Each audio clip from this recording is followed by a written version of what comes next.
Kicking the Hornet's Nest. POV. Executive Taladis of the CT Hin people. It has been 20 years now since my brother left on that ill-fated expedition. An expedition that the galactic community at large condemned us for. An expedition of extermination. Year 23,097 of the Imperial CT Hin calendar.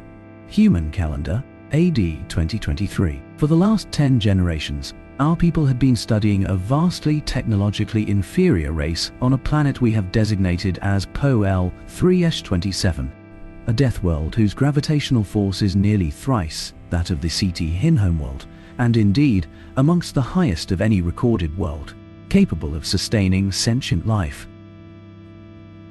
This death world, located as the third planet from a highly radioactive sun in a system of 8 planets plus 5 dwarf planets along the outer fringes, was known to its inhabitants by many names: Earth, Terra, Home. This old bunch of rock in space. Indeed, our scientists had laughed at how inefficient the whole system of these sentient people was, giving many names for a single item or entity.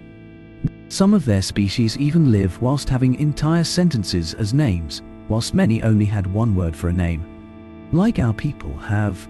Even what they name their race isn't agreed upon amongst their people. Most call themselves human, but others call themselves Ningen, mention, people, Terran, and a host of other words that are nigh impossible to pronounce. The entirety of the dry land above the saline lakes and seas that cover most of the planet's surface, a valuable resource for sure, was separated into many different factions, nations they called them, each often fighting with the other over resources, not realizing the amount of resources that lay just a few miles under their feet. When we started observing this species, these humans, we did not feel it prudent to announce our discovery of this sentient species to the Galactic Senate, since these humans seemed to care more about killing each other in something they called the Second World War than response to our hails. We knew that they had some form of communication since we witnessed it from high orbit.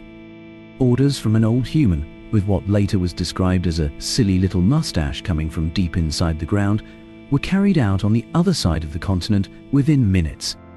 Was their method of communication so vastly inferior to ours that we simply could not communicate with them? After that, we simply gave up on trying to contact them. Over the years, we watched and learned that these humans had an alarming tendency to fight each other in bloody wars, and during each war, the ideology was different. Some fought for liberation against an oppressive regime. Others fought for possession of little clear minerals, composites of carbon atoms. Yet others fought for some black viscous material that was drilled out of the planet's crust. Scans indicate that this substance is some form of fossil fuel, and the people of the nation known as the United States of America would happily go to war over it, so they can run their highly inefficient trucks and loud motorcycles. But we feared them. We had seen how rapidly they progress in their technology advances when under pressure or hostile threat. We feared what they would do once they broke free of their world's confines and spread out across the galaxy. So we assembled a small fleet of 1 medium capital ship, 2 light cruisers, 3 frigates, 3 troop carriers, 7 supply ships, and 8 recon craft. We didn't even bother to hide this from the Senate. We simply claimed that our probes had discovered a new space route to an unexplored system on our borders and wanted to be sure that what lay on the other side was not a threat. The Senate accepted this. We weren't the first to send a military fleet into unknown space before, and this fleet was by far not the largest. To keep up with the ruse, only volunteers were recruited into joining this expedition. Amongst them, my younger brother, who had a soul for adventure and discovery. The memories of seeing him dig around in the ground, hoping to find some forgotten ruin, still brings a smile to my face. 2 weeks later, we received a transmission that they had arrived in the system where POL 3-27 was located, and the mission was green-lit by our leaders. Not long after that, we heard no more. It has been 20 years now since that ill-fated expedition, an expedition that the galactic community at large condemned would later us for, an expedition of extermination, an expedition that the humans would later call Kicking the Hornet's Nest, year 23,115 of the CT Hin calendar, human year. Add 2038. It has been 18 years since the flotilla disappeared to exterminate all sentient life on Po L3-27, and we finally discovered what happened. Last week, an escape pod from the Honor of CT Hin, the capital ship sent on that fateful expedition, appeared on our scanners. No life signs were detected on board, the onboard AI broadcasting a distress signal once in range. Upon the opening of the pod, we discovered the decayed remains of 3 of our people. One still grasping a data chip in its bony grasp, their ID plates identifying them as crew members of the Honor of CT Hin. Upon accessing the data chip, we learned what happened. As planned, the flotilla began their extermination, bombarding each and every city from orbit, killing many people. The Admiral, deciding that they had killed off most of the population of the planet, ordered for all troop ships, frigates, and supply ships, which also carried entire regiments of our finest troops, to land on the planet and deploy all forces to complete the extermination, ignoring the scientists who warned him that the planet's gravity was too powerful for our thrusters, that once they landed, there was no way to leave. They couldn't contact us here in CT Chin space, because by the time they passed the largest planet in the system, the radiation from the sun had damaged all long-range communication devices, despite the shields on their ships mitigating much of said radiation. Upon realizing this, it was decided to continue on instead and do the repairs later after the mission was completed. All troops were ordered to equip their powered armor, but once they stepped foot on the planet's surface and the ship's counter-gravity drives no longer affected them, it became clear that this would take a while, as the servos on the armors had to run a near-combat output just to allow for adequate movement across the uneven, sandy desert we learned was known as the Sahara. This desolate place was so very different from the cool, humid forests we call home. The heat of this land was reportedly unbearable, and the troops were forced to return to their carriers shortly after a short patrol, lest they succumb to dehydration or hypothermia. The Admiral, understanding the situation, decided to move the fleet to a different location, to the remains of the city known as Cairo. Thankfully, the landed ships had enough power to hover in the air a few dozen feet above the surface, but the ionic thrusters were of little use in the windswept desert, and the journey was slow. It took nearly 10 rotations of this planet for the ships to reach the river known by the humans as the Nile. The recordings that followed were confusing. At one moment, our troops were assaulted by humans wielding their primitive weapons that somehow managed to bypass our energy shields, cutting down scores of our troops whilst we were hard put to locate them. Our thermal sensors, useless since the sands surrounding them were at the same or similar temperature to that of the human scum's body temperature. Visual detection was also useless. Captured specimens revealed that these humans had dressed themselves up in clothes that matched the tone and color of the blasted desert. The battle was taking place in. Some humans were still alive, and, despite their heavily damaged state, they smiled, said, "Welcome to Earth," and revealed a small metallic object in their hand. Seconds later, there was an explosion, killing several of our troops and ending the pitiful lives of the humans as well. By the end of that first battle,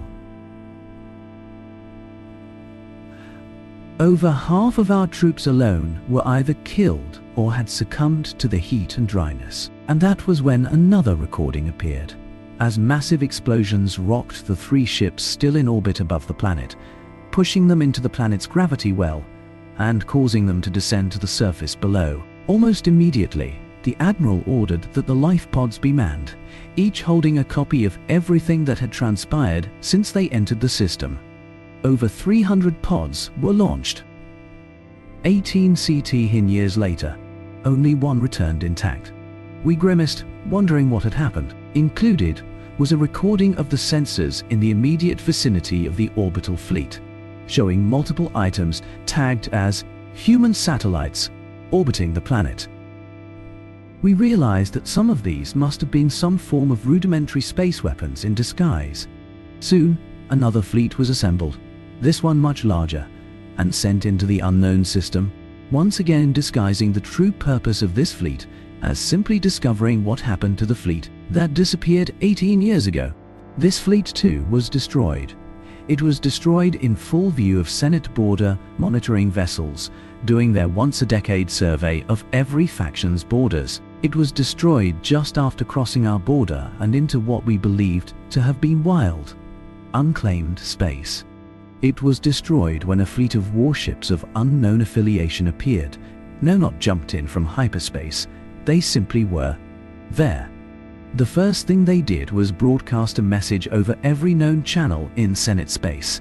We, the once sent fleet of the Terran Interplanetary Union, demand that the CT intrusions and attempts at our people's extermination cease immediately, else we will resort to martial actions. We knew it not at the time, but the humans, or Terrans as they would become known as in the galactic community, had in the span of less than 2 decades reverse engineered our technology, improved upon it to the point where even their death world's high gravity was no longer an unsurpassable barrier, and their sun's radiation no longer caused any issues to any of the instruments, and had built a massive fleet.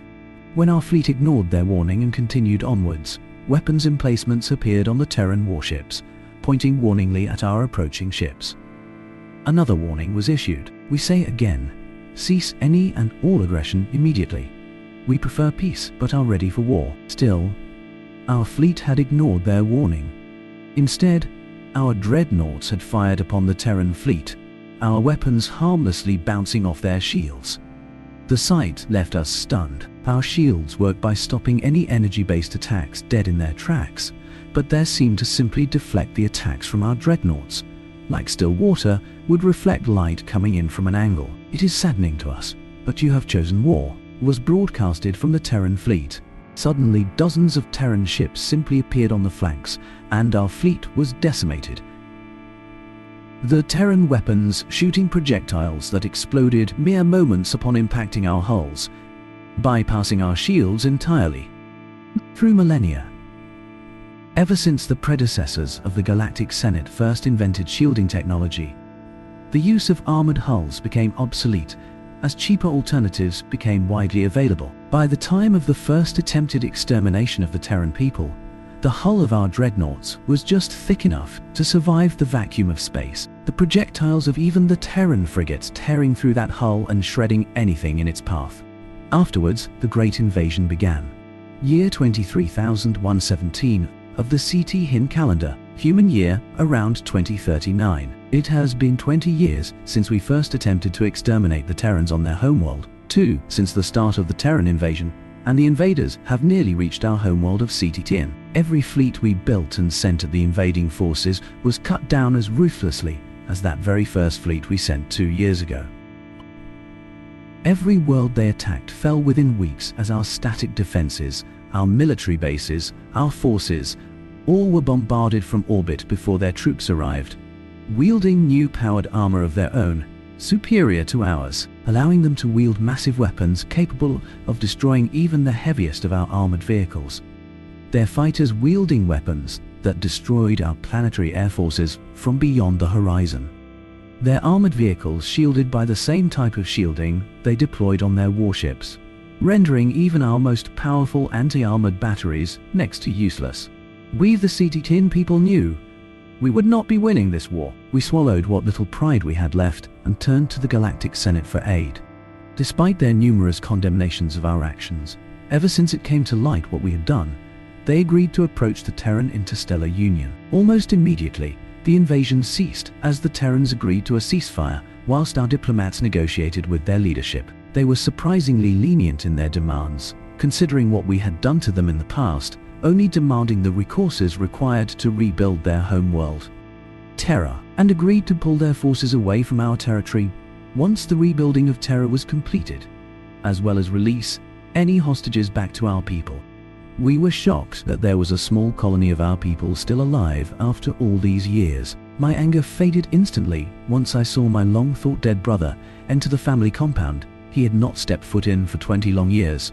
Our beloved mother collapsing in tears and joy at seeing him, alive and healthy, smiling as though he had just returned from the adventure of a lifetime. Turns out that whilst Terrans can hold a grudge, they have strict rules of war, called the Geneva Convention, forbidding the inhuman treatment of any who surrendered amongst other things. When the Terrans pulled out from the last of our colonized planets, I traveled there and conversed with one of the admirals in charge, asking them why they were so different. "You have kicked the Hornets' nest when you invaded our home and slaughtered our people," he said. "But as we said just under 2 years ago, we prefer peace but are ready for war." Afterwards, they returned to their own territory. In the coming years, they would thrive and expand their own territory into wild and uncharted space. But true to their word, they always preferred peace but were ready for war.